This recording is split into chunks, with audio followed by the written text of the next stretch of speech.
Hi everybody, this is Scott Cranmore from 67 Music, and we are in Lake Oswego tonight at Mars Pub. Tonight is the last performance in his Northwest leg of his tour for Mr. Colin Clyne in support of his new CD, Doricana. And we're talking with him a little bit to find out how the tour has gone and a little bit about the album. So let's introduce Mr. Colin Clyne. Hello, how are you doing? So 3 dates, actually, if we count them all, I think there was 4 dates in the Northwest leg of the tour, correct?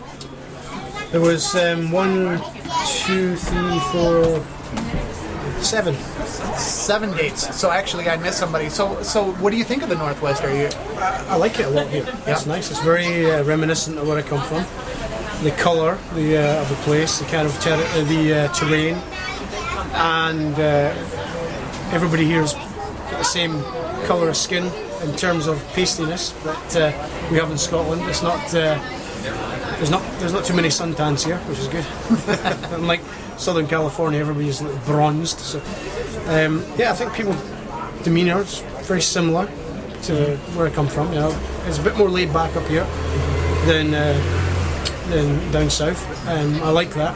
It's beautiful. I mean, Lake Oswego is beautiful. It is a cool town. It's a very nice, very pretty town. This is a great pub. It's like somebody's front room, you know. It's yeah, no, I've had a great time up here. I've been received well. I've met new friends, new fans, including yourselves, and yeah, I've had a great time. Excellent, excellent. So the new album is called Doricana, and I believe this is your second release. Is that correct? That's correct. My first one was called Songs from the Cold Store. Mm-hmm. But it was very different. It was kind of heavy electric guitars and whatever. It was a bit. It wasn't what I do. It was a production thing. It's what I thought I wanted to do. But I'd never played live before I'd done that record. So as soon as I released that record, I went out live on I went out and toured on my own with an acoustic guitar, and I realised that's what I started off with, was an acoustic guitar. I realised that is what I do. So this album was really a natural step for me. It was basically recording what I do live with my band.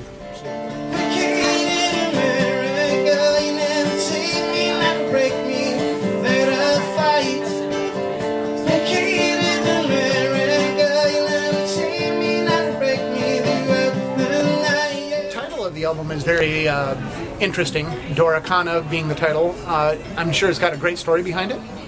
No, it doesn't. In the northeast of Scotland, we have a language called Doric, okay, which is heavily influenced from the Scandinavians and I guess the Dutch and the Germans or whatever. There's a lot of words very similar. Like we might say kirk for church, and they'll say like kirke or kirchen or kirche or whatever, and you know, bairn is for child, and they would say, you know, barna or barn. So that, I think that's basically a byproduct of, you know, centuries ago of a bit of rape and pillage, you know, and I think these words have remained in the language, and the music itself has got an Americana kind of. I mean, there's elements of Celtic music in there, but it's mostly folk Americana type. You know, that's where I was more influenced by. So I came up with this idea of, for me, without sounding too pretentious, I decided I was going to come up with my own genre, and it was going to be called Doricana. Mm-hmm. But I decided if I come up with that, somebody else will, somewhere down the line, say, oh, it's mine. So I decided to name the album Doricana. So it's a good. So do we hear any Doric on the album? Any of the words, or there's minimal. There is minimal, but you know, Stonehaven radio station and me, I think, has some. Mm-hmm. Yeah, I think it has some. I think Crying at the Sky maybe has some on it as well.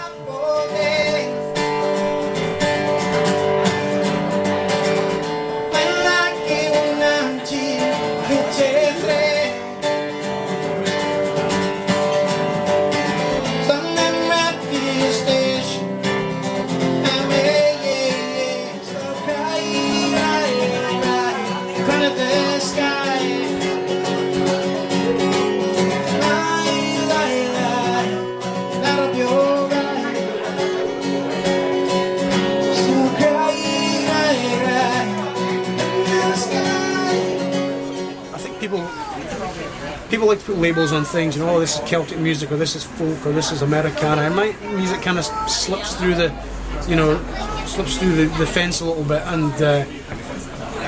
and obviously my voice comes across as being from Scotland, and that's one thing that's when it's been reviewed, that's been very prominent, that it was kind of country folk Americana, but my voice was stamped all over it. You know, and that's what took the Scottish element to it, as well as the stories, because the stories are all kind of set in most of them are set in the northeast. The ones that are like storytelling songs, some of them are just melodies with certain words on them, which are, you know, are pretty universal. But there are a few songs on there that are very specific to where I come from.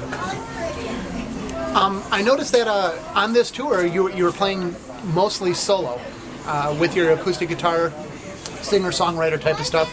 But on the album, you're playing with a full band. Is there a difference in dynamics between solo shows and playing with a band, or does both work well together? I feel both. I feel both work. Mm-hmm. Obviously, there's a cost to be, you know, incurred if you take a band on the road, and I enjoy playing both. I really enjoy playing with the band because I get a chance to. When you play with the band, you don't have to fill a stage on your own. Mm-hmm. You don't have to fill an entire venue on your own, so to speak. You get a chance to groove, and you get a chance to jam and whatever. When I play on my own, I think it maybe brings a bit more of a charm to it because I have a lot more of a personal interaction with the audience. I'm more likely to do more well, I feel I probably do a bit more talking when I play solo because I'm really trying to make a connection with people.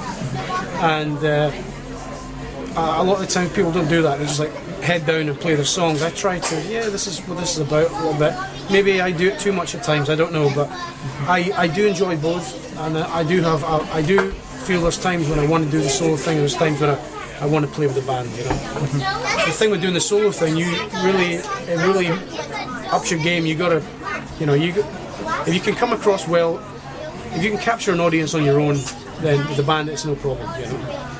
Well, listening to the CD, I really appreciated the full band and the full scope of the songs, the dynamics. But then again, seeing you live solo, it was just as compelling.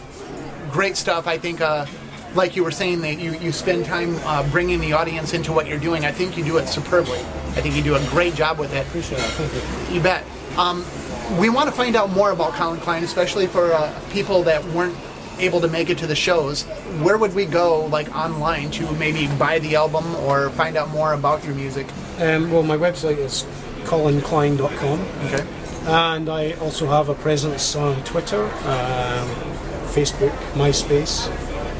I think probably Bebo. But if you go to my website, all the links are on there as well. So colinclyne.com. Yeah. And they can purchase through the website as well?